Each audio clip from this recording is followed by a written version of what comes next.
That's right. The Survivor Know-It-Alls are back together, streaming live after the episode instead of just being live in the same room. I'm Rob Cesternino. Here is the knowingest know-it-all, Stephen Fishbach. Yes, the knowingest know-it-all. My trophy. Yeah. My trophy. What a terrible episode. What a terrible but great episode. And it's like awful to see my friend Liz go home, but just the insanity. Like, Peter said some things that we've never seen anybody say before. Yeah. All right. Well, we will talk about that. I think hopefully this is tongue-in-cheek. You're saying this was not a great episode because I think this might have been the best of the three. Oh, I love this episode. In terms of TV, I mean, I was very sad to see Liz go home. Not a good episode in terms of the result. In terms of the actual TV, like, hilarious across the board. Great personalities. Yeah, I mean, like, really a strong episode. Stephen, I have to say, I'm very bullish on this season. That I Jeff know. Probst was underselling, but this has been 3 really strong episodes out of the gate. I think, too, like, had they hyped it, like, too much, maybe we wouldn't have loved it. But 3 strong episodes, all, like, really character-based, too. You know, not crazy strategy. We're not seeing, like, blindsides within blindsides, but we are seeing blindsides. And it's, like, really, we're seeing, like, a lot of, like, strong, nutty characters. Like, I didn't want anyone to go home from the Brains tribe. You know, I could have, like, they're all great. Joe, whatever. I don't need Joe, but like the rest of them are all great. Yeah. All right. Well, we're going to talk about all of it. I think the best part about this season, the biggest selling point, there is no boring tribe. There is no tribe. Oh, okay. Yeah. Let me go to get a snack. All 3 tribes had great drama this week. Yeah. So a lot to break down here live with you guys on the Survivor Know-It-Alls. We're going to be taking your questions live. Scott St. Pierre is behind the scenes, hashtag RHAP, and then also on our YouTube channel at robiswebsite.com/YouTube. And then some fun podcasts on the way. Of course, we will have our exit interview where we will speak with the great Liz Markham and find out exactly what was going on there, Stephen. Must appointment podcasting? Oh yeah, of course. All of it, everything surrounding this. This episode was one of the craziest. Like, that tribal council, in spite of a somewhat predictable result, was one of the craziest tribal councils we've ever seen. I mean, just in terms of, like, Peter. Like, all right, I can't constrain myself, but we'll get there. We'll get there. We'll get there. We'll get there. Okay, I'll be quick. And then get this stuff out of the way. Let's go. Yeah, I love your shirt tonight. I feel like it's the reverse Star Trek: The Next Generation uniform.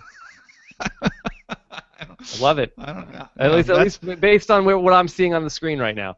Anyway, so you're like Captain Picard. It's amazing. Great. That's the highest compliment you can pay me. Yes. Anyway, so we're going to talk Jonny Fairplay recap coming after this episode. Haven't done a recap episode with Jonny Fairplay, I believe, since Survivor South Pacific. Wow. Because he can handle it. So we're going to give him another shot. Yeah. And then we will do our voicemail podcast with the great co-host of the Bachelor RHAP Up, longtime RJP contributor, Amy from the Amy the RHAP Recapper. We're going to talk to her on the voicemail show. Get your voicemails in as well. All right. So, Stephen, let's talk about this. Yeah. Should Liz have gone home? Make the case. No, I think that was the right decision for the Brains tribe. You know, I think like Liz and Peter, they're off in the water. They think they're running everything. They don't treat like I wrote about this in my blog. You know, they talk about the way they talk about the other tribe mates. It's like they're almost inhuman. They talk about them like they're sheep or goats or clay or children, but they never treat them like actual people. And you know, it's just suggests a complete. They're just totally divorced from what's actually happening. And I think maybe there was a time in Survivor, you know, in the early seasons when you could treat people like they had no clue what was going on out there. But now basically everyone kind of has a rough sense of how to play the game. And yeah, I mean, they were just so, you know, just completely lost in their own BS. You know, I'm sure a lot of people thought of Max and Shireen last season, where they're standing by the fire, like rubbing their hands and talking about how great and strategic they are. And meanwhile, like everyone else is like, guys, can you see those two, right? Like they're the troublemakers. Yeah. So for Liz and Peter, do you think was this a case of being on the Brains tribe in the Brains versus Beauty versus Brawn season? Did they fall victim to that old thing where you end up becoming what the Survivor tribe tells you you are? I wonder. You'd think that that would actually work against this tendency, right? If you're on the Brains tribe, you're maybe more likely to think that everyone else is intelligent, and then they've got these like nuts. You got Debbie who's a nut, and Joe who's kind of like Daffy. He's doing scissor kicks, and I guess Aubry didn't want to talk strategy and is having a breakdown, and then there's this one other guy out there, Neal, and you're like, where are the two brains? I see what you're saying. Like, they so identified as brains that they had to be analytical. But even just from the way they talk, like I don't think they could have escaped that. If anything, I think like the season theme would have worked counter to that. Yeah. Liz talked about in her final words that, when you are counting up the votes, when people are giving you false promises, it ends up being your numbers end up wrong. Was it more the Aubry and Neal throwing them off, or do you feel like it was more Debbie and Joe giving them the false positives? I think they were just cocky about Debbie and Joe, right? Like, they didn't believe that these kind of like daffy oldsters could outthink them, and there was just an arrogance there. Yeah. I think that had to be what it was, right, Rob? I have to think that that was the case. Do you think that if in the case of Liz and Peter, though, was this the classic Survivor overthink? I mean, we had it set up from the premiere, right, that we had these 4 people. It was the 4 young people versus the 2 old people. If they come down and say, the vote's Joe tonight, right, Neal? Right, Aubry? Don't you think that Joe goes home? So that's the question, right? So we see that Debbie really has it out for Liz specifically, right? Like, she doesn't like Liz for some reason. Like, Liz, more than Peter, Liz seems to really irk Debbie. And I think both Peter and Liz just treated everyone else around them like pawns in such a visible way that maybe on day 2 or day 3 you think to yourself, oh yeah, obviously us young kids together, but on day 9 of that you're like, I don't want to be around this anymore. And Aubry had that confessional where she was like, Peter is so condescending to me all the time, like I want him gone. And I think that, and then conversely, you have Debbie, who, easy early outcast, but then she's treating, she's bonding with Aubry. She's comforting Aubry in the shelter when Aubry has her breakdown, and I think that probably just over time it ruined them. That's a good question. Like, if they had stuck with the plan, you think that if they had stuck with the plan that Joe would be gone. I don't think that's true.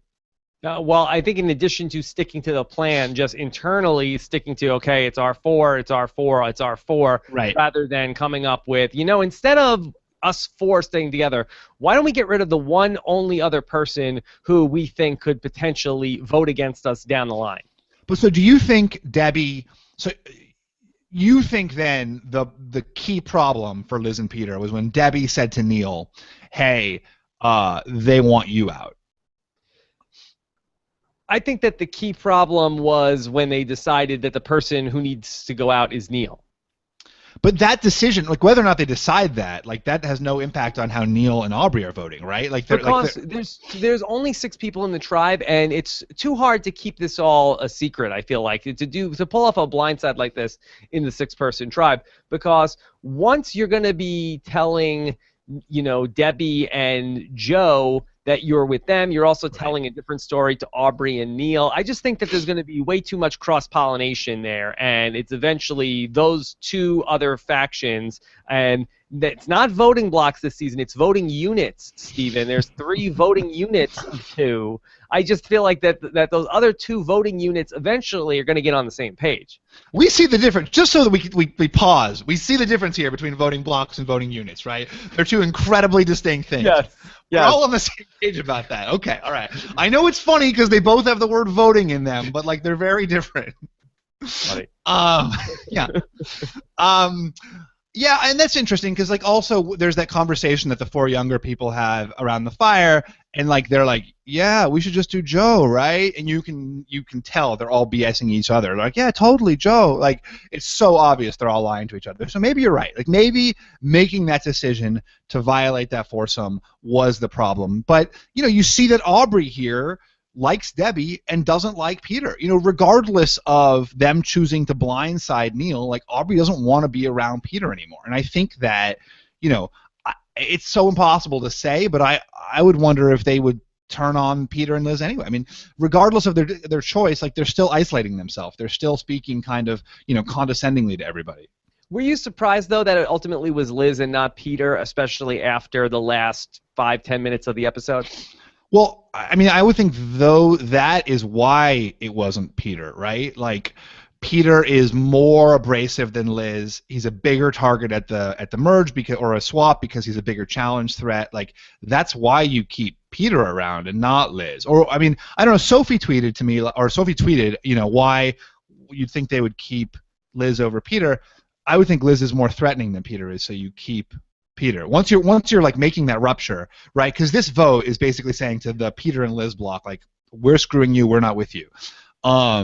So I think you keep the more threatening one. Do you feel like it was just pure challenge strength? That was the ultimate key, where Peter is going to be a better asset in the challenges? I don't think just a better asset in the challenges. I think also maybe a bigger, at least from my perspective, if I were out there, also he'd be a bigger target later for others, right? And like, as a player, you always want bigger targets out there, people who are going to get voted off before you. Do you agree with that or disagree? No, I agree. Peter also said some interesting things in the episode too, like in those last 5-10 minutes or so. He talked about, in addition to him and Liz being smarter than everybody else, he talked about how they're better looking than everybody else. They have great smiles. Yeah. Great smiles. Wow.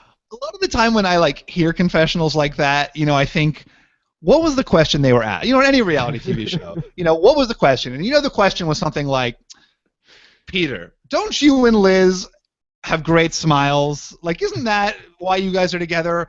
But even so, in this case, he went so far above and beyond with, like, not only are we beautiful, but we're brilliant, we have everything on lockdown, and everybody else is clay, and, like, I am their god king. It was so over the top. Like, there's just no way. I feel so bad for the guy, What was your perspective? Yeah, I feel like Peter and, people were teasing me on Twitter because I said that maybe I saw a winner edit for Peter at last week on the Know-It-Alls. Oh, wow. And then I've got people tweeting to me like, you're an idiot, you idiot. Yeah, welcome to my life. Yeah, really. Yeah. Umberto is saying, nice job with Pete Douche. You still think he's going to win. Oh, and man. So, really, I thought he came off good last week. I don't know where this came from. Yeah, it was really funny. It was like letting the genie out of the bottle a little bit. It's like we've only seen pretty positive and together Peter and Liz, and this time we just saw a completely different side of them. It just was like they were disconnected. I feel like the fact that they got in their own little world of self-congratulation ended up really screwing them and separating them from the rest of the tribe.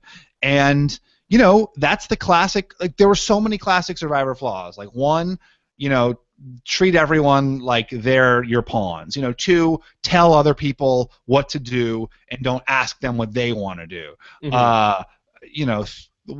3, separate yourself from the tribe. I don't know what else. What did they do wrong here, Rob? I mean, they pretty much just did the classic move where they just made themselves seem like they were self-important and everybody else was sort of just marching to the beat of their drummer. They were going to be calling the shots, and other people don't like to feel that way. People would rather say, I'll screw the tribe over just to screw up your game. Yeah, I mean, the only thing I'll say is, when Liz did go to Debbie, and, I'm already getting people accusing me of bias, and, that's fine. I'm biased. We're all biased. Everyone in this world is biased. Hot take. What? It's a hot take. Yeah. I thought that she didn't Debbie was like, Liz was bossing me around, and I'm supposed to just follow orders. But, that conversation by the well, that was not how I perceived that, right? From and I'm curious what you thought, because I thought Liz was like, hey, maybe we should just vote out those 2, and glad we're on the same page and we're friends. And and after the challenge when they lost and Debbie was so sorry about that, Liz was the first person to comfort her. She was like, oh yeah, it was super close. I didn't see from Liz that same arrogance in interacting with the tribe. Now, certainly in her confessionals and when she was with Peter, I saw it, but I didn't see that when she was interacting with the tribe to the same degree that Debbie was articulating it. I mean, what was your perspective? Well, that may be more from the stuff from the first couple episodes of the season where it was like all of the foursome was out in the water and Debbie and Joe were sort of left to their own devices, that she might have just been projecting, oh, they're so arrogant, look at them over there, and then sort of in any other conversation, she's sort of like playing that same song forward of that she's so arrogant and that she's telling me what to do. So you could sort of spin that however you want to, if you want to make the case that these are the arrogant people, these are the people we want to get rid of. Right, and that's always a very compelling, it's to your point, like it's your, like you said, it's always a compelling argument to take someone out. It's like saying they're acting like a boss. I mean, that is the fundamental Survivor narrative, right? It's the arrogant person gets taken down. We see it over and over and over again. Yeah, and so for Peter, though, at this tribal council, I was really surprised with just like how much he was just like very matter of fact about what they were going to be doing. And he really like was giving it to Neal at tribal council. I really wonder if there was some sort of altercation that was back at camp that we didn't see, where he really like snapped at Neal, where he talked about, he's going to go forward with his plan, and Neal's like, oh, which one of those plans is that?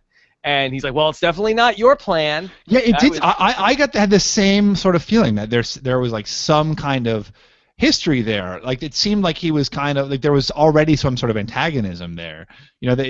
For him to like snap like that. Yeah, and he talked about how Neal could be a snake in ice cream pants. Maybe the guy in ice cream pants is a snake in ice cream pants. Classic image, the snake in ice cream pants that we're all always wary of. I mean, honestly, like I know people were so outraged by Peter.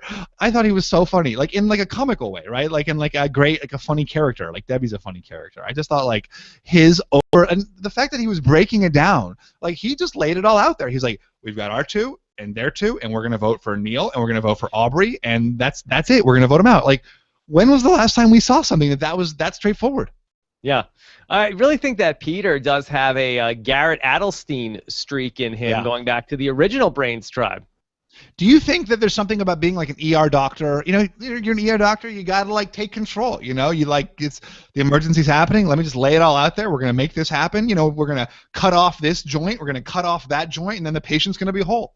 I think that is definitely part of it. You're used to having a bunch of people around you that you sort of are like, when you like, there's no sort of like second guessing. I don't believe in that sort of situation. Or maybe, Steven, it's that so many people are making the comparison of, oh, Mr. President, you're Obama. Right. Maybe he's just feeling like, I'm just going to be, oh, executive order, here's what we're doing. And then he's like, just feels like that he's with his cabinet and this is what's going down. Yeah. Who knows? Yeah, Too much power. Too much power. Yeah. I mean, really, though. Checks and balances in a Survivor tribe, Steven. What we haven't talked about was how perfectly Debbie played this. I think that as much as we saw that Liz and Peter were kind of oblivious to how other people were perceiving them, Debbie totally understood her role in the tribe, how she was being perceived, and then she played that to her advantage. She says, everyone here has dismissed me, like I'm completely overlooked, and that's great. That's where I want to be. I want to be, flying under the radar. I want to be observing and picking my spots, and she does it perfectly. She goes to Joe, she goes to Aubry, she goes to Neal and kind of plants the seed in Neal's head. Hey Neal, they want you out. She says to Aubry, you see them like talking in the shelter.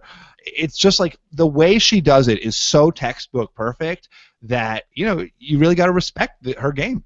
Yeah, she's really great. And kudos to Lynn Spillman and the casting department. I feel like that she is one of the best casting people, the most original casting people that they've found in years. That she really is like a throwback to classic Survivor, that she is somebody who is just, and she's so good already. I mean, just 3 episodes in, I mean, the camera loves her. She has all these sound bites. Her confessionals are great, and she's not like a Philip. And I mean, we all love Philip, but like, I felt like Philip was... We all do, that's true. Yeah.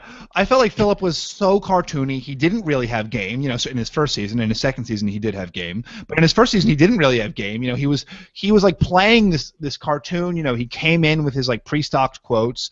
You know, he was like playing a coach imitator, and like Debbie is herself, and she does have game. And her confessionals, she's not like quoting war heroes, but she does have like hilarious, on point, you know, really like imagistic, vibrant confessionals. She's great. Yeah. So she is really strong. Are you giving the fishy to Debbie? Can you let us know, Stephen? Fishy to Debbie, 100%. Wow. Right? Just like at Red Lobster. Yeah. Who would you give it to? Debbie. Yeah, I think you give it to Debbie. She's the person who seemed to have put together the whole counter resistance. What about for Neal and Aubry in terms of all this? Like, who do you think move for them? Right. What? Do you think that this was ultimately the better move to end up with working with Joe and Debbie? Because I have to feel like, to me, this could be the tribe that could potentially spin out of control and be completely fractured, because you almost feel like that Braun, if they could ultimately get their act together, they could be like one of these tribes where they may not even like Alicia, but she may stick with them just because they tell her that she's going to be a part of their voting block. Like Blue Collar with Sierra last season, where like they were like, you know, Dan and Mike were like not that great with Sierra at the beginning, but then she just voted with them the whole time because that was the group they were in.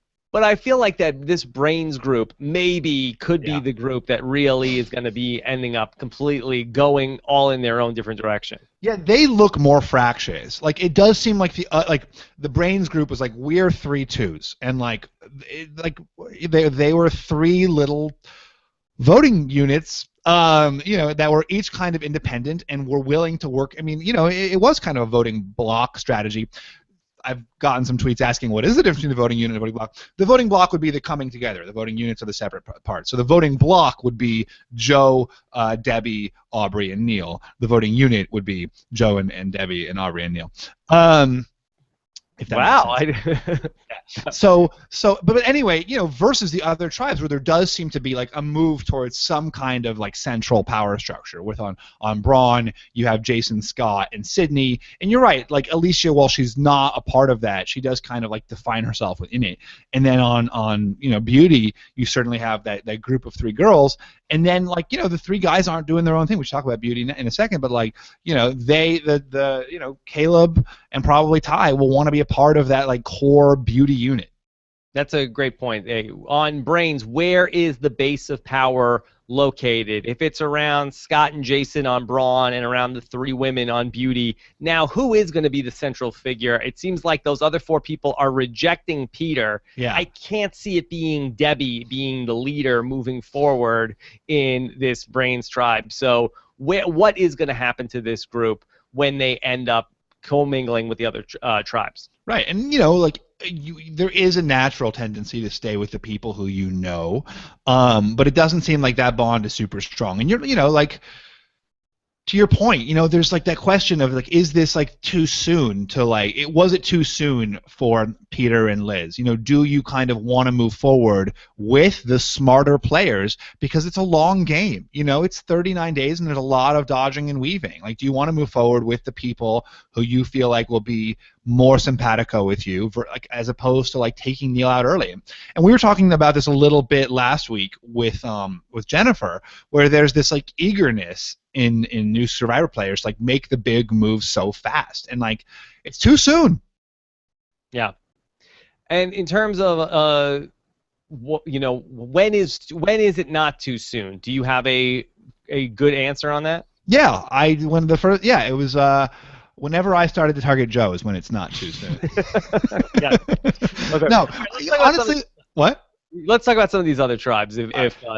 I think though, realistically, like after a like right before a merge, you know, like about at that, like just before the halfway point is when you want to start opening up your game. But early on, you wanna, you know, you need to keep your options open. You don't need to just be like making these huge blindsides this early. But okay, so let's talk about the other tribe. Okay, let's go to Braun first before we talk about Beauty, because I think there's more drama there on Braun. I thought that this was a bit of a coming out party for Sydney, because did not see a lot of her in the first 2 episodes, and we got to see a good deal of her sort of being the go-between. I think she's in a uniquely powerful position between those 2 groups where she's seemingly in good with Jason and Scott, and it sounds like she actually is in good with them. But then also she has Alicia feeling like a little bit sort of like the Von Ertfelder thing, where it's like Alicia feels like that, okay, this is my one friend in this group. Yeah, and she's playing it perfectly. It can get easy to get kind of, flustered in that situation where you do have these two groups. They're both coming to you with information. Alicia comes to her with the idol information, and she plays it so perfectly. First she when they find Alicia comes to her with the idol clue. They start digging. Sydney finds the idol, but pretends that she hasn't and keeps digging, doesn't actually look for it until Alicia's gone away. Then when Jason and Scott question her about it, she has the good sense to admit what she's been doing, because anything less is going to raise their suspicion, especially as she articulates, because of this bond she has with Alicia. So she knows that her position, she doesn't want to set herself up with Alicia, so she has to be doubly honest. She tells Jason and Scott exactly the truth. I mean, it was just so perfectly played. I mean, granted, she doesn't end up with the idol, but would you want to be the one with the idol when everyone knows you have the idol?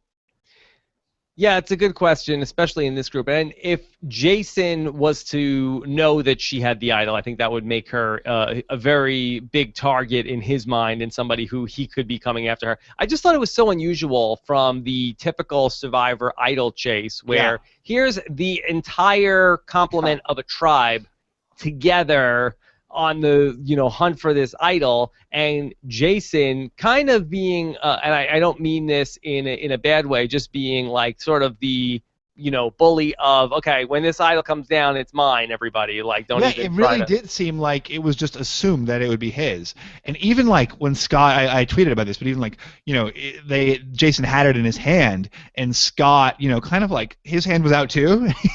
He was kind of waiting to get to touch the idol, and Jason did not let go of that thing for a second.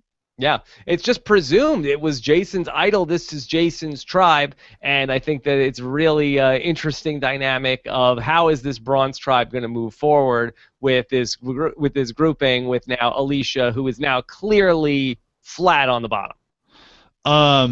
Yeah, exactly, and I think Randy tweeted something earlier about it looked like Alicia was going to be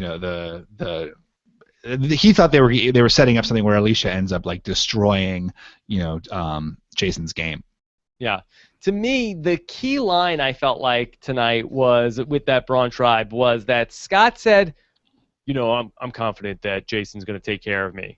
And I'm like, oh, I wonder if Jason is even going to turn on Scott at some point.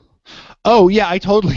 Yeah, when Scott was right. Yeah, I'm sure it's good. And you know that Jason absolutely does not think that way. He thinks like he should think. I'll help Scott if it helps me, which is the correct way of thinking.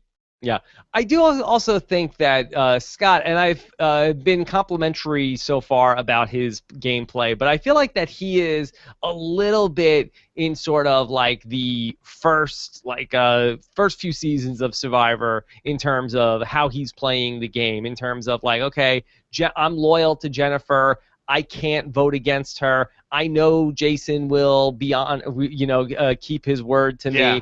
I know he's good. Alicia, I just want to let you know the reason I voted for you last night is I told Jennifer she was my friend and I couldn't vote against her. So I just feel like that Scott is being very overly trusting with all of these Survivor players out here. Yeah, I agree with you. And I really didn't. I didn't love that decision that he made to tell everybody about, or to tell Alicia that really protracted reason about why I betrayed you because I didn't want to betray Jennifer because I had decided to vote her out. It didn't make sense. It didn't make sense. And keep your moral point, but don't necessarily.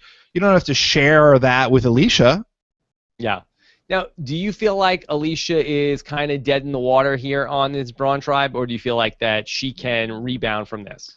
Oh no, she needs the swap, right? I think Alicia's in actually a pretty great position in a swap because if she's not on a majority Braun tribe, she's an easy flop, right? Mm-hmm. And is not someone who's going to be a big target in the game after she gets to a swap or a merge. So Alicia could go really deep. We could see Alicia at the end. And I really feel like, and I know we've touched on this before, that she is shaping up. You called her the Sierra from Worlds Apart, but I really I'm feeling like she's getting the Sierra from Tokenshien's treatment. Just the sort of she's bullied, but is like a fighter. Not, yeah, I guess so. But I was more saying that she's sort of disregarded, and I feel like that maybe there's more to her story to come. Yeah. Whether or not it's her, that's the one, like her vote ends up being useful to somebody. Yeah, I really think she's going far in this game. Like, I really believe, because, we see that next episode, it looks like there's a medevac, right? Mm-hmm. And so, they very well could get to a swap without another tribal council. Who knows? Maybe they'll do two. But, I think Alicia could do very well. Okay, we also saw the Beauty Tribe. Another idol is found tonight. Tai Trang ends up finding the idol. We talked about last week that you had to climb the tree, but it turns out that there was a tool, and I don't know if Tai just did not read the instructions properly of what you needed to do, but you needed to basically push up on the bottom of the idol holder to knock it loose. Tai ends up getting the Beauty Tribe hidden immunity idol. Do you think this favored the tribe with the giant? The fact that there were idol keys hidden in trees. I don't know if it favored that tribe. It favored him. It definitely favored the giant. He might have just bumped his head against it one day. Yeah, hey, what was that? Yeah. So Tai now has the beauty idol, and we find out the twist officially. It's that it's half of an idol. So I don't know, is it like shoes where there's like a left one and a right one, and now you have to find, if you have two left idols, will that go together? Is it any two, or it has to be? I think it's any two. I got the sense that it was any two idols. And the difference with shoes is that you're actually worse off with one shoe than you are with no shoes. But with two shoes, Is that from experience? Yeah. One shoe is no good. Yeah. But I like. What do you think of this twist, Rob? What's your perspective on the idol, on this new idol power? I think it's going to be interesting, but I just feel like there's so few times in Survivor history where one person or two people have access to two idols. I feel like that it's almost like you could count on one hand the number of times that happens. So I feel like it's going to be a very rare thing, almost like a Halley's Comet, that we end up seeing two people putting their idol together for something. But I think that's good. It's so powerful, right? It's such a strong power that it's good that it's a rare use. And I think it's interesting because it might change behavior. I don't think you want some new twist that's just going to empower existing behavior. You want a new twist that's going to change the way that people play. And who knows if this will, but it has the potential to. I mean, the bigger danger in my perspective is we actually have seen more people with two idols than we've seen people sharing idols. Mm-hmm. So I think that could happen. You had Tyson who had two idols, Parvati had two idols. I mean, there's been a handful of times when people have had, Jeremy obviously had two idols. Mm-hmm. So, that I think makes it less exciting. But yeah, I agree. I really like this twist. I like that it gives it a really concrete, strong power, but it requires a lot of effort from the players to activate that power. What's fun about it is that I think you could get a lot of conversations like, "Hey, you got an idol? I got an idol." You like, "Yeah, I got exactly. an idol. You got an idol? You know anybody that's got an idol?" Yeah, it's exactly. And then you risk exposing yourself for a greater advantage. So, Steven, do you know exactly how it works? Let's say we're at Tribal Council. Yeah. I get voted out. I have the hidden immunity idol in my pocket. Can I turn to my alliance and be like, "Hey, anybody else got one? Anybody else holding tonight? Anybody else got it? Quick, give it to me." Well, yeah, theoretically, right? That's how I read it. And then you're like, yeah, I'll see you at the flip side. But I don't know. Give it to me. You might be tempted just to do it. There's kind of that I mean, it depends on how, you'd have to have some kind of relationship with this person, but it would be such a power move, and such a cool move. And mm-hmm. There's always that temptation when you're playing Survivor, you're like, ooh, wouldn't this be sweet if I did this? Yeah. So Tai Trang has the idol. He appears to be set up pretty well. What did you think about now the talk of the women bringing in Beast Mode Cowboy to be the fourth, I guess, part of the Women's Alliance? I thought Anna played it so well. The way she approached Caleb and she said, look, we're strong, we're not wavering, you can join us, we don't want to go against you, and we have this target. And that, I think, is the crucial part. She didn't just say, hey, be with us. Why not? She was like, you can't beat us, join us, which is a pretty compelling, but also he's the target, and I think that makes really having a target really solidifies an alliance. Like we've seen that over and over again. So to say that makes Caleb feel that it's a safe offer, that there's a clear enemy, and I just thought it was so strong. I thought Anna really played it perfectly. Is Ty in with them as well? You got to assume they're going to tie next, right? But that locking in Caleb was always kind of their goal, right? They even said in episode 1, we've seen him be super loyal, so we like him.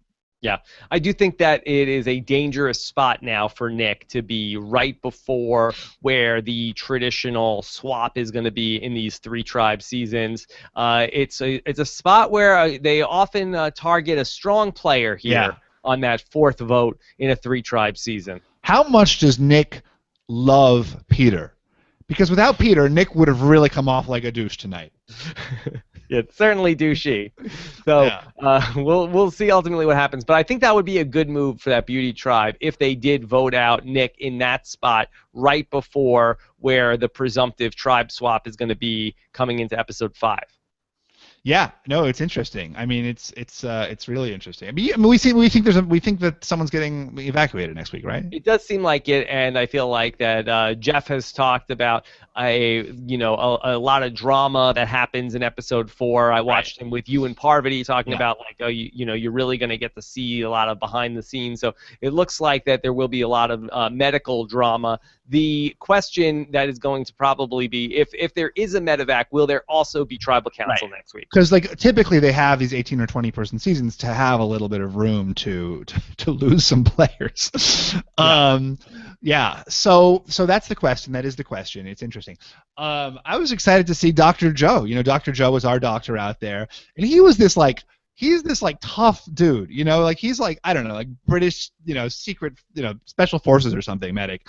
And you'd go to him and you'd be like, oh hey Joe, I've lost a leg, and he'd be like, okay, well, walk it off. So to see him in crisis mode is if you're mobile, if you're not dying, they're pretty chin up. He's both British and a special forces medic. Who did you have in Survivor Tocantins? Was it Dr. Ramona at that time?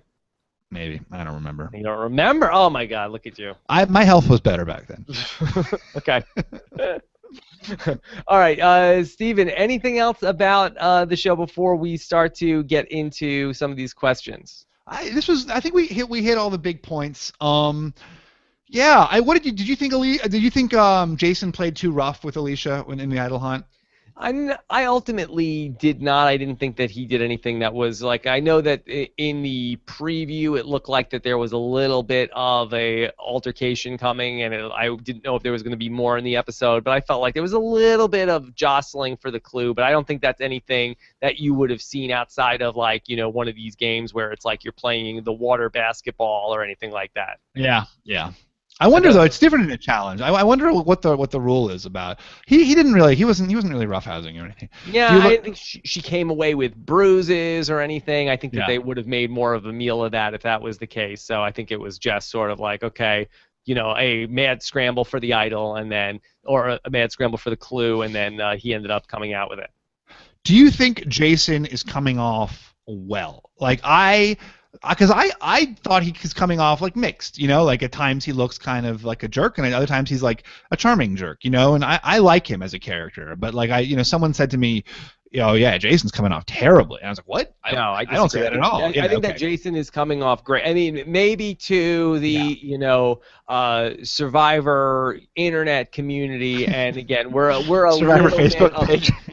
Yeah, but I do think that to the overall Survivor millions of fan viewing audience, I think he's coming off very positive. And this was something that I talked about in the Evolution of Strategy with Russell Hantz early on, where I think that Russell was portrayed somewhat positively early on, where I think if you come into Survivor with sort of, again, that blue-collar work ethic where it's I don't care what they throw at me, I will do whatever it takes to win. It doesn't matter if I'm lying. It doesn't matter who I have to knock over. I don't care how much I have to suffer, what's going on with my shoulders. If you come into Survivor with just that sort of lunchbox mentality, lunch pail mentality, and I think that was at the a part of the Rupert phenomenon, where if you just come at it from that sort of like very much, down to earth, I'll do whatever it takes and nothing can stop me. I think that really appeals to people.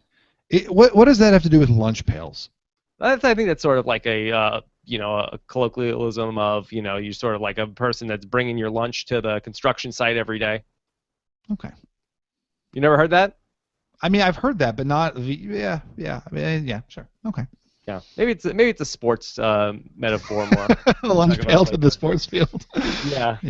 He's gonna get down and dirty. Okay, let's get into some questions. Steven, why don't you kick us off with our first question of the night here? All right, first question's coming to us live from Carrie Graveline. Isn't this ball around the holes challenge just like the one in Big Brother that Caleb sat out of and made Frankie do on his own? Ironic that Frankie won it and Caleb made the last ball for his tribe's win. This is obviously going to be for you, Rob. Yeah, so back in Big Brother 16, there was a moment where Frankie Grande, who the older sibling of recording superstar Ariana Grande, everybody had really had enough of his crap in the house, and it was like one of the most exciting moments of the season where it's like, oh, they're gonna backdoor Frankie Grande. This is gonna be great, and they basically were gonna throw him under the bus in the Battle of the Block, and Caleb was his partner, and he basically was gonna sit down and be like, Frankie, you're on your own. And then it was a challenge. It was that same exact challenge, but you had to do it with, instead of on Survivor where we've always seen it with one person holding both of the handles. On Big Brother, one person was holding one side and the other person was holding the other side. So it ended up being like a teamwork challenge, and it ended up being much easier for Frankie Grande just to do it himself because he didn't have to have any sort of like, his left hand knew what his right hand was doing as opposed to the other team. Yeah. That being said, so even though Caleb sat out of that challenge on Big Brother, in this challenge, he ended up being a person who ended up doing it. So I got that from a lot of people on Twitter. Good catch by all of you guys. Also, I thought it was interesting that in Big Brother 16, Caleb was in an all-male alliance that had only one woman in it. Tonight, he gets asked to be invited as the one man in an all-women's alliance. Yeah. Isn't it crazy vis-a-vis the challenge how it came down to like 1 second?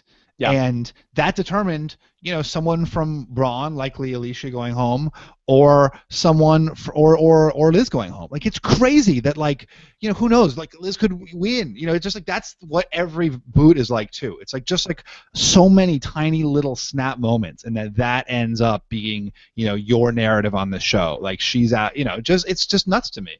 Do you feel like that was driven home even more to you by your recent experience playing the game again?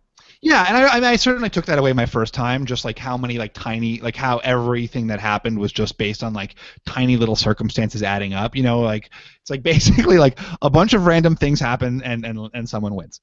But yeah, and it's just crazy that it's. Yeah, I mean, for sure. Like I saw it with my, just like narrow challenge victories determining the course of the entire game. Someone slips, they'd held on for a second longer, then everything is different.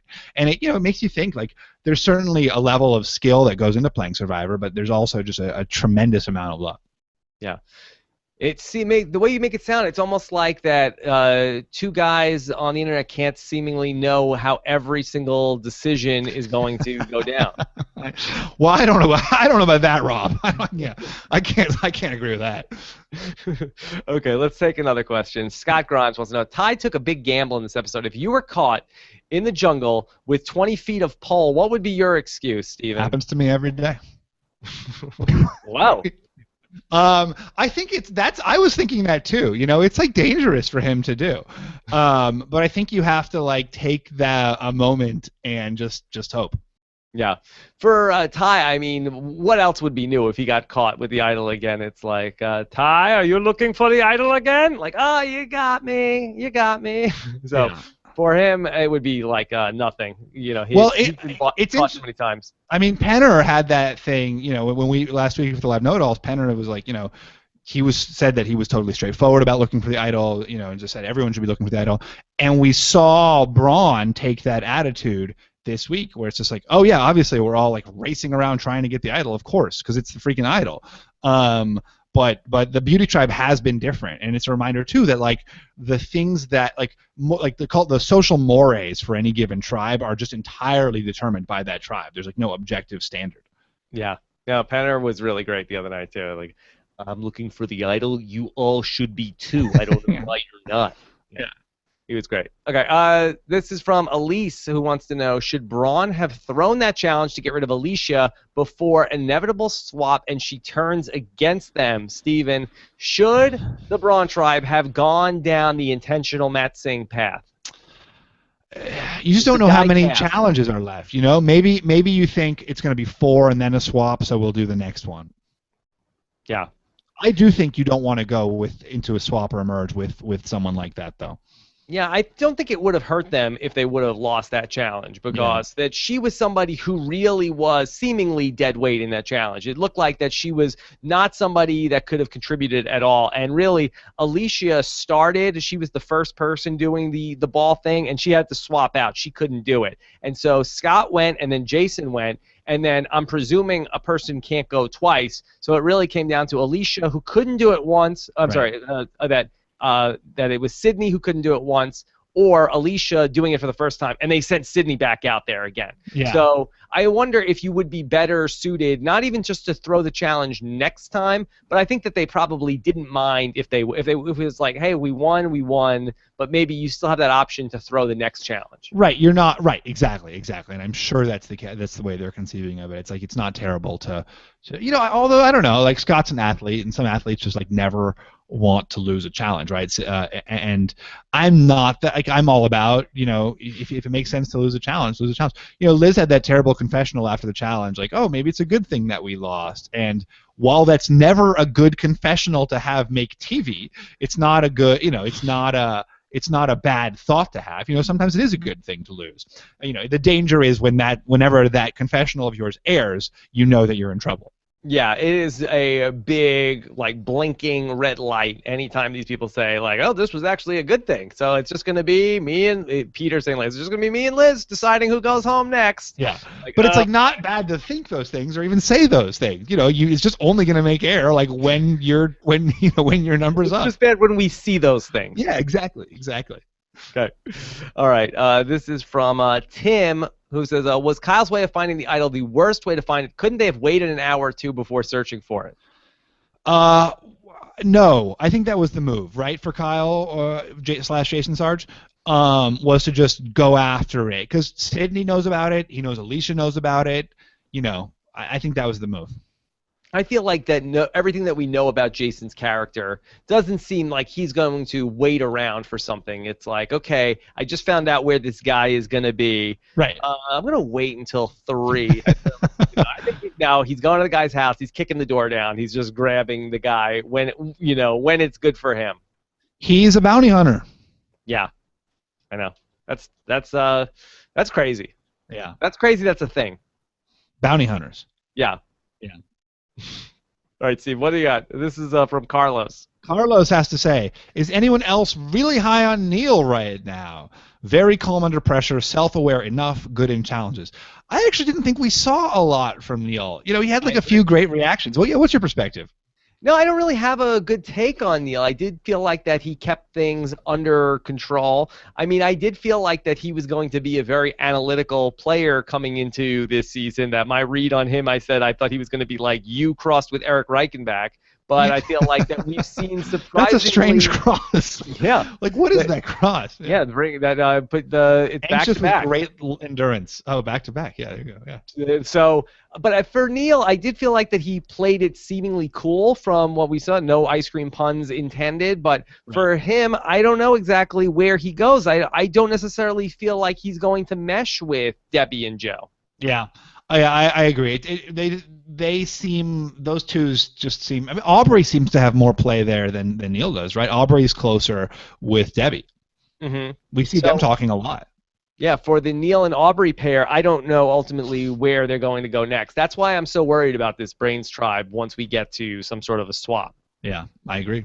Because if you're not matched up with the person who's your pair in that Brains tribe, like how that's going to be, where we get down to 7 and 7, or whenever they make a swap. If, like, let's say Neal is on a tribe with Peter, or is on a tribe with Joe, is that going to work out? So I don't really know exactly how if Debbie is with with somebody who's is Debbie's with Neal, are they going to be able to function together? Well, I mean, though, to be fair, like, we're seeing, as always, we're seeing a very, selective portrait. Like these people for 9 days have been, huddling together in the cold. I think that there's always going to be a baseline of trust and respect for the people who are on your first tribe. Okay, sure. Yeah. I don't know. You felt that, right? In Survivor of the Amazon, a baseline of trust and respect with your first tribe? No, I'm kidding. No, I'm kidding. Not. I know you did not. Yeah. Okay. Why? So Amanda Fallon wants to know, why didn't Liz flip her vote to Peter last minute? 4-2 versus 3-1, just as a Hail Mary.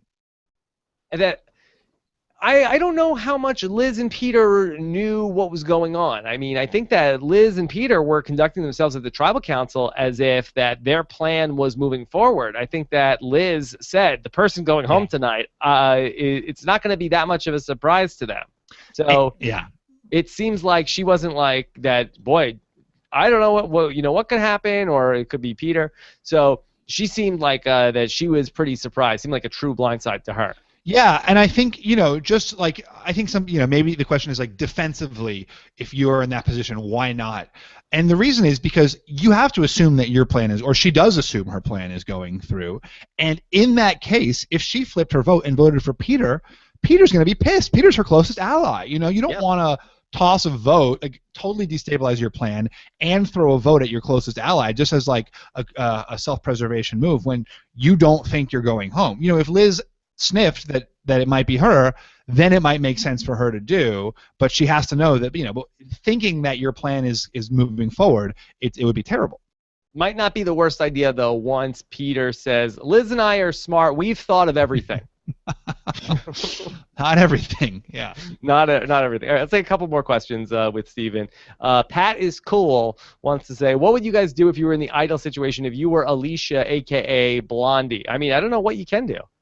Yeah, that's a tough one. I mean, I guess not share the clue with Sydney is the move, right? Like, she should have, like, pocketed the clue and gone back later rather than share it and immediately start digging.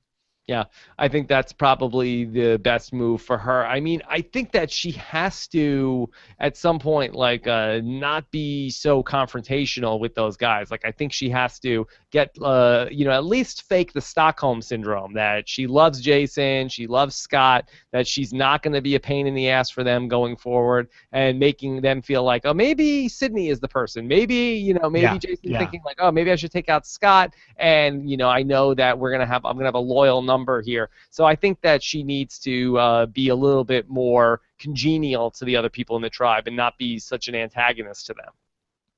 Yeah, no, I completely agree. She's got, like, that's her only play, right? I mean, I guess her other play would be to have the idol in her pocket. Yeah. Okay. Let's do Zach Kennedy. Is the real reason for the combined reward immunity challenges solely for character development on the show, or do they make this decision based on the grueling weather conditions? No, I think that this is pretty par for the course in a lot of seasons where early on we end up with just one challenge to spend a little more time with the stuff going on at camp. Not every single season, but I don't think that that's unusual. Especially for the first few challenges, and especially in a 3-tribe season where there's just a lot to show. It's largely for character development, just to show what's going on at all the camps. Challenges take up a lot of time. Showing rewards take up a lot of time. Okay, Steven, give us one last question here from Fire Fist Ace wants to know, should Caleb align with the girls for his own game? I think he'd do better with them, but I also think you should stick with Ty. This can't be our last one. We already talked about this one. Yeah, and also the math just doesn't work there. I mean, sure, he can stick with Ty and be with the girls. They want to vote out Nick, so I think that's fine. Okay, let's do one last question from Bro Aid. Bro Aid wants to know, what do you think of the Super Idol? I think it's a cool twist. Okay, we already talked about that. How about this? Take the question that we got from, I believe it was from Kaz right before the show started. He wanted to know, do you think that these 4 dumb brains will realize that they absolutely have to throw next week's challenge? Yeah, that's a good question. That is a good question. They absolutely have to.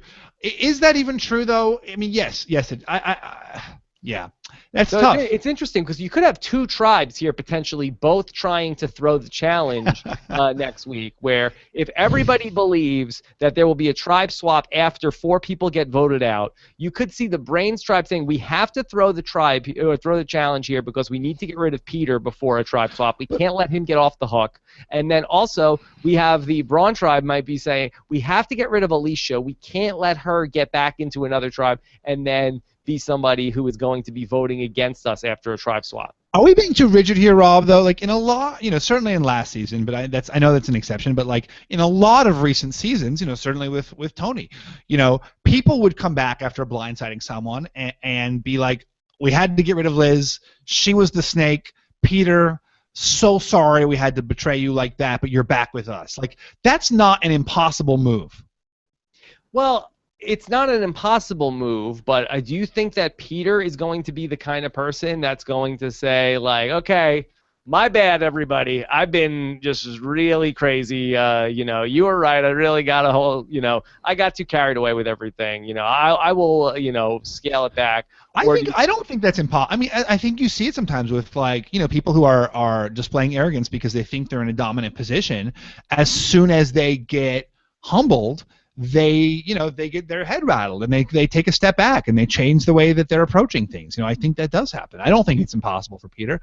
I don't think it's impossible for Alicia. I think that Alicia has confessional after confessional where she's like, I can't believe these guys screwed me over again. And it's like she keeps on putting the fact that she keeps on saying that means she keeps on putting her faith that they're going to be honest with her one more time. Yeah.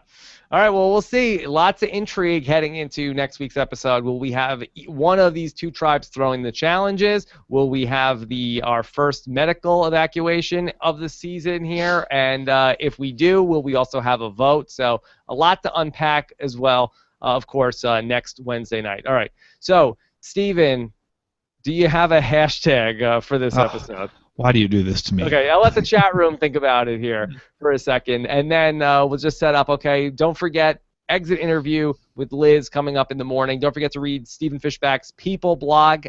You could follow. Live yes. on my Twitter, twitter.com/Stephen Fishbach, or my Facebook, facebook.com/Stephen.Fishbach. There you go. All right, so check that out tomorrow. Plus, we're going to have our recap podcast coming out Thursday with Jonny Fairplay back here on RHAP, and then get your voicemails in with Amy at robswebsite.com/voicemail or 323-282-RHAP. And don't forget, if you are a fan of the Big Brother Canada, like Big Brother Canada superfan Stephen Fishbach, Jordan Parhar is going to be live tonight on Blab talking about the Big Brother Canada premiere. I will be live talking about the first 2 nights of Big Brother Canada this Friday afternoon at 6 p.m. Eastern, 3 p.m. Pacific, and hopefully we will also be bringing you an exit interview with the first person voted out of Big Brother Canada 4, Steven. Woo! All right, Steven, it's not the same to not be with you in person for these, but this was still a great night. I know. It's almost it's as close as we can get until April. Okay. Yeah. All right. The countdown is on. Hashtag voting unit. Voting unit. I love it. Okay. All right. Have a great night, everybody. We'll talk to you soon. Take care. Good night. Bye-bye.